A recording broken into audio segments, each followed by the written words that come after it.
Cette délibération, vous nous demandez d'approuver une subvention pour France Victime 35 SOS Victimes. Cette délibération nous donne l'occasion de revenir sur un dossier récent de sécurité, l'installation d'un point de deal situé rue Arthur Fontaine dans le quartier Cimetière de l'Est. Vous avez mis 6 mois avant de réagir à leurs messages d'alerte et leurs sollicitations. Et puis vous l'avez fait à la faveur d'un article sorti dans l'Ouest France. Sans cette visibilité médiatique, auriez-vous répondu? On est en droit de se poser la question. Face à ces situations, nous le savons, les riverains le savent, il n'existe pas de baguette magique. Ce qu'ils demandent néanmoins, ce sont des actes et avant tout, un minimum de considération. La considération, c'est écouter, entendre et accepter de voir, notamment en allant sur place. Nous l'avons fait, les représentants des deux groupes d'opposition. Vous l'avez fait, Madame Briereau. Mais Madame la maire, quand comptez-vous vous rendre sur le terrain? Les axes sont tout d'abord la présence de la police municipale. Nous saluons la mise en œuvre de rondes et les interventions sur demande des habitants, même le dimanche. Les actes, ce sont ensuite les engagements de la copropriété à nettoyer et rénover ces espaces laissés à l'abandon. Comptez-vous, comme cela a été fait sur la copropriété du Bourbonnais à Villejean, participer financièrement à l'effort de réaménagement et de sécurisation des lieux? Les actes, ce sont aussi ces caméras de vidéoprotection que les habitants vous réclament et que vous avez promises.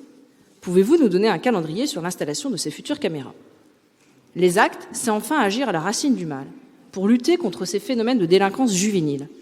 Lors de notre venue sur place, nous avons été amenés à discuter avec les jeunes gens qui squattaient sur les lieux. Ils ont 15-16 ans à peine, ils guettent, ils dealent. Ils viennent de différents quartiers de Rennes, d'Assigné, de Verne. Ils se déplacent d'un hall d'immeuble à un autre au gré des patrouilles de police. Ils s'éloignent de quelques mètres, attendent et reviennent. Quelques-uns s'approchent de nous pour faire connaissance, d'abord provocateurs, puis curieux. Ils veulent nous dire qu'ils ne font rien de mal, promettent qu'ils sont polis avec les gens qu'ils croisent, et nous invitent à visiter leur refuge, ce fameux parking abandonné qui empeste. Pour Jean-Pierre Rosenberg, avant l'enfant dangereux, il y a l'enfant en danger. Quel parcours ont ces jeunes garçons pour aller se planquer dans un parking abandonné, pour guetter, pour dealer, au mépris de leur sécurité et de leur avenir? Ils ont l'âge d'aller à l'école, mais y vont-ils? Madame Briereau, la situation s'est peut-être améliorée sur place pour les riverains, mais où sont-ils allés? La question que nous devons nous poser collectivement ne peut pas se limiter à comment faire pour qu'un enfant délinquant ne le soit plus.